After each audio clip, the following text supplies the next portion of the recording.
అరే వెర్రి పప్ప,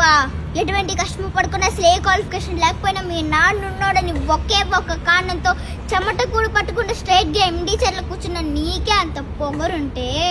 అమ్మ నాన్న చెప్పులు పట్టి స్కూల్ ఫీజు కడితే ఎల్కేజీ నుంచి 10th క్లాస్ వరకు కష్టపడి చదివి పాస్ అయ్యి ఇంటర్లో ఈజీగా ఉన్న గ్రూప్స్ని వదిలేసి ఎంపీసీ తీసుకుంటేనే ఇంజనీరింగ్ అవ్వగలమని చెబితే,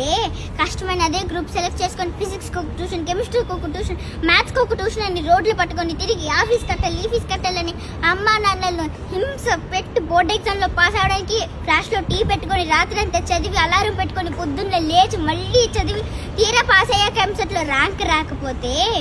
లాంగ్ టర్మ్ కోచింగ్ తీసుకొని అప్పటికి సరైన ర్యాంక్ రాక అమ్మ నగలు తాకట్టు పెట్టి మేనేజ్మెంట్ కోటాలో సీట్ సంపాదించి తెలుగు మీడియం నుంచి వచ్చి నాకు ఇంగ్లీష్ అర్థం కాక ఫస్ట్ ఇయర్ నుంచి 4th ఇయర్ దాకా ఉన్న ఏరియాస్ అన్ని క్లియర్ చేసి 4th ఇయర్లో ఒకేసారి అన్నీ క్లియర్ చేసి ఈ సొసైటీలోకి వస్తే ఈ జనమందరూ నన్ను చూసి ఉద్యోగంలో ఎదవాని నీచంగా మాట్లాడుతున్నా లెక్క చేయకుండా ఉద్యోగం కోసం పిచ్చి కుక్కల ఆఫీస్ అని తిరుగుతున్న నన్ను ఎందుకు పనికిరావు తిండి దండగా అని మా నాన్న తిడుతుంటే ఒక్కో మెతుకు గొంతులో ముళ్ళ గుచ్చుకుంటుంటే మింగలేక కక్కలేక చూస్తూ బతుకుతున్న నన్ను ఎవరో మహానుభావుడు మంచి మనసుతో సీట్ ఇప్పిస్తే దాన్ని కూడా లాగేసుకోవాలని చూస్తాను. నీలాంటి బ్యావస్ గారిని ఎదిరించి ఈ రోజు నీ ముందు మాట్లాడుతున్న ఉద్యోగం లేని గ్రాడ్యుయేట్ని